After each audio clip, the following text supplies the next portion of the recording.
क्या इसका कुछ हो सकता है कि नहीं हो सकता है? तो उन्होंने हाथ देखकर बताया कि भैया ये तो बहुत डॉलरों में खेलेगा, पैसों में खेलेगा, बाहर का पैसा आएगा।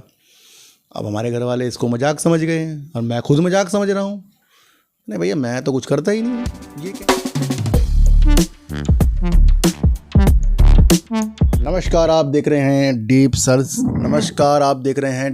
6 और आज बात करेंगे वैसे आर पावर की, लेकिन थोड़ी सी बात करेंगे क्योंकि अलग तरीके की बात करेंगे। मतलब आज मेरा ना सिल्वर प्ले बटन आ गया है। मतलब आपको पता है 1 लाख सब्सक्राइबर काफ़ी दिनों बाद मेरे हुए हैं और उसके बाद मेरा सार्थक बाजार से का सिल्वर प्ले बटन आ गया है। अब उस चीज़ की रणनीतियाँ मैंने बहुत पहले देख ली थी, यानी कि जब मैं शुरुआती तौर पर वीडियो बनाता था, मैंने भैया ये चीज़ें होंगी और वो संभव कर दिया आप सब ने, और आप सबकी बदौलत ये सारी चीज़ें हो रही हैं, दिख रही हैं, सबको महसूस हो रही हैं कि एक साधारण सा व्यक्ति अलग अलग तरीक़ों से अलग अलग चीज़ों के अंदर फेमस सा होता जा रहा है। भैया ये तो मैं आपकी दुआओं का ही असर मानता हूँ।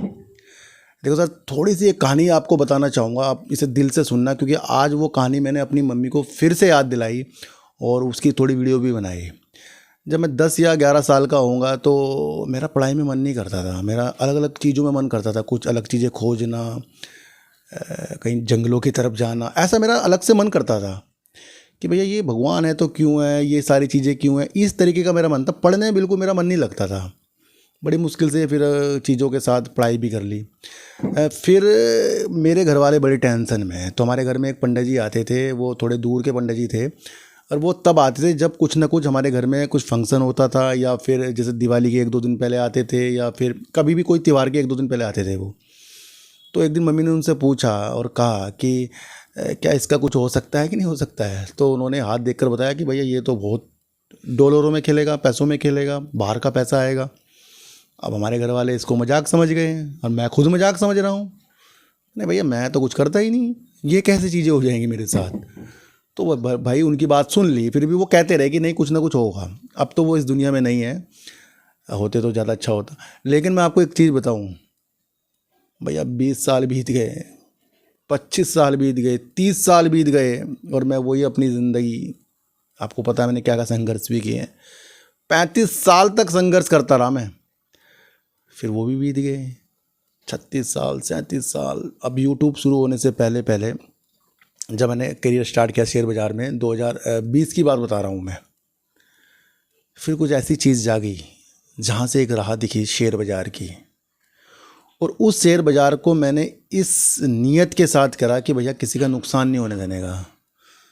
पहले तो मैंने अपने घर के वालों को ये लालच दिया, मतलब कि भाई पैसे कम थे मेरे पास, मैंने कहा जो मुझे ये पैसे देगा इतने 5,000, तो उसको मैं ये 2-3 दिन बाद 500 रुपये एक्स्ट्रा लौटाऊँगा।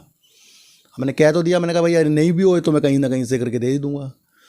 तो भैया मेरी भाभी ने, मेरी वाइफ ने, मेरी मम्मी ने, सब ने दे दिए और उनके पैसे मैंने लौटा दिए। अब मैं ऐसे करता रहा। अब मेरे पापा विश्वास नहीं करते थे कि भाई ये तो डुबा देगा पैसा, ये वो है। अब वो भी आ गया ना, चल भाई कुछ नहीं होता। वो मेरे 10,000 रुपये लेके आए। अब उन्होंने मुझे 10,000 रुपये दिए, अभी तक के वो पैसे मैंने उनके वापस नहीं करे।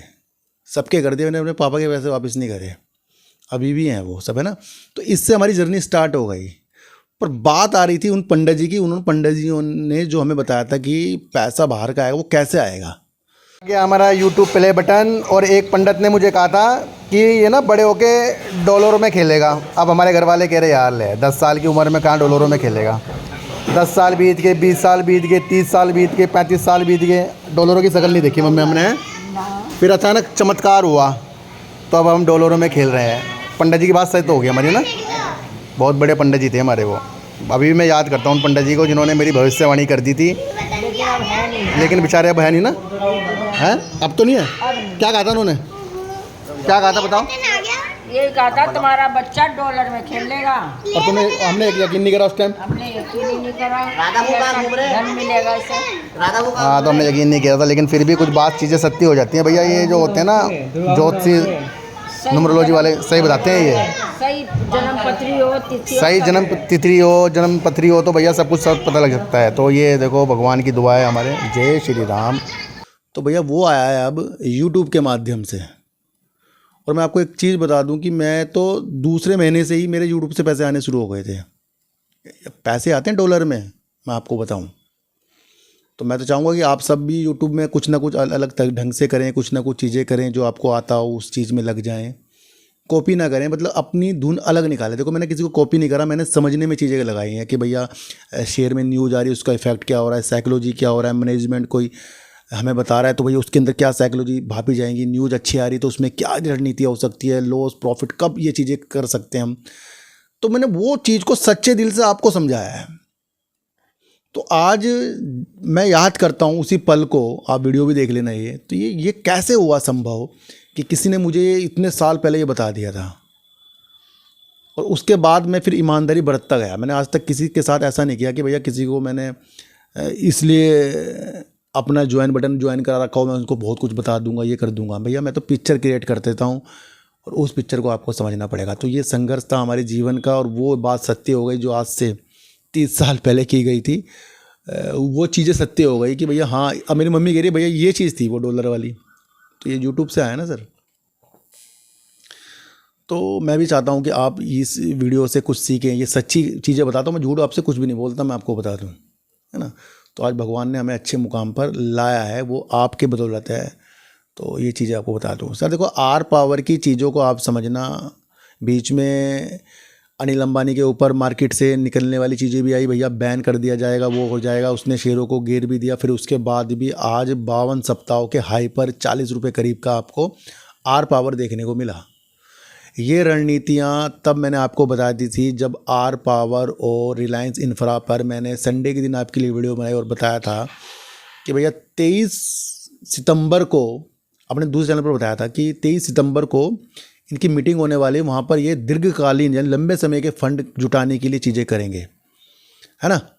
तो वहाँ पर इस वीडियो में मैंने आपको समझाया था कि जब ये अपने धन को कम करते जा रहे हैं, मतलब अपने कर्जे को कम करते जा रहे हैं, और ये 23 सितंबर इनके लिए बहुत इंपॉर्टेंट हो सकता है। तो उसका आउटकम ये निकल कर आया है कि इन्होंने 1524 करोड़ 60 लाख जिस तरीके से ये धन जुटाएंगे उसकी मंजूरी दे दी है। और वो 33 रुपये प्रति शेयर के हिसाब से होगा, 33 रुपये के हिसाब से होगा, जो ये 1524 करोड़ 60 लाख रुपए तक के जुटाएंगे। तो उसकी मंजूरी मिलने पर ये न्यूज़ आई है कि इसकी वजह से आर पावर ने अपर सर्किट लगा दिया।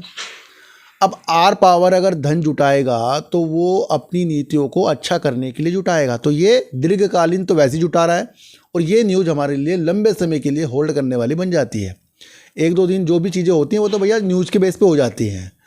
अब ये धन जुटा रहा है, कुछ ना कुछ ज़रूरत है पैसों की, इसलिए तो पैसे लेगा। दूसरा आपको एक चीज़ और समझनी है कि आर पावर अपनी सेल्स को भी साल दर साल बढ़ा रहा है।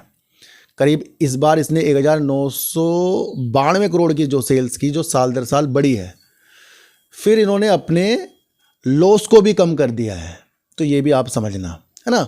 बाकी चीज़ें इनका फंडामेंटल इतना भी सही नहीं कि हम कहेंगे हम बहुत कुछ हमें मिल जाएगा। उसके अंदर ये वर्क करेंगे और उस नीतियों के साथ आगे आगे हमें देखने को मिलेगा। तो ज़्यादा उत्साहित वाली चीज़ों के साथ नहीं आना है। दूसरा एक चीज़ आप और एक दिमाग लगाना है कि 60% तक के पब्लिक है इसके अंदर। कितनी? 60%, 60 करीब बता रहा हूँ। जब 100 में से 60 ही पब्लिक हों तो क्या सारी की सारी पब्लिक अमीर बनेगी? पब्लिक अमीर तब बनती है जब वो दृढ़ निश्चय के साथ उसको वो पिक्चर समझ में आ रही हो, काम समझ में आ रहा हो, और वो लंबे समय का विषय हो। तो थोड़ा सा एक ये चीज़ है कि इसके अंदर 60% की पब्लिक है, और ये आपको खुद ब खुद समझना पड़ेगा आपको कितने दिन तक के इसके अंदर वेट आगे के लिए करना पड़ सकता है। जब चीज़ें अच्छी होती हैं तो उस टाइम अच्छा लग जाता है, उसी टाइम निगेटिव चीज़ देखनी चाहिए जब अच्छी चीज़ें हो रही हों। पर वो शेयर बाज़ार एक ऐसी चीज़ है, जब अच्छी चीज़ें हमारे सामने हो तो निगेटिव चीज़ों को देखो। वैसे अगर आपने एक मेरी वीडियो देखी होगी IEX पर, जब वो अच्छी चीज़ों के साथ था तो मैंने बताया था कि इसके ऊपर मार्केट कैपलिंग वाली एक न्यूज़ है जिसकी वजह से गिरा था। ये कभी भी निकल कर बाहर आ सकती है, मेरी हर वीडियो में है ये। आज वो न्यूज़ भी बाहर निकल कर आई है। तो इसलिए जब अच्छी चीज़ें होती हैं तो पुरानी बीते बातें भी आपको याद रखनी चाहिए। तो अगर आज किसी को IEX पर वीडियो समझनी है, आर पावर में और ज़्यादा अच्छा समझना है, स्टील सेक्टर को समझना है, सेमीकंडक्टर को समझना है, वेदांता को समझना है, तो आप मेरे दूसरे चैनल पर आ सकते हैं, या IEX को समझना है सार्थक बाज़ार से, उसके अंदर मैंने आज आपके लिए वीडियो बना दी है। आज की वीडियो का माध्यम यह है कि अगर हम सच्चे दिल से काम करें तो हमें वो सब कुछ मिल सकता है जो आप पाना चाहते हैं। दूसरा, बाज़ार के अंदर जल्दबाजी भी बिल्कुल ना करें जहां पर आपको पिक्चर समझ में ना आए और आप खरीद कर बैठ जाओ। तीसरा, अगर फंड जुटा रहा है तो इसकी वजह से शेयर भाग गया और अब जब काम करेगा वो अलग नीतियाँ हो जाएंगी, उस चीज़ को आपको समझना है। तो आज की वीडियो से आपको क्या समझ में आया एक बार मुझे ज़रूर बताना। तो फिर मिलेंगे आपसे नई वीडियो के साथ, जब तक के लिए नमस्कार।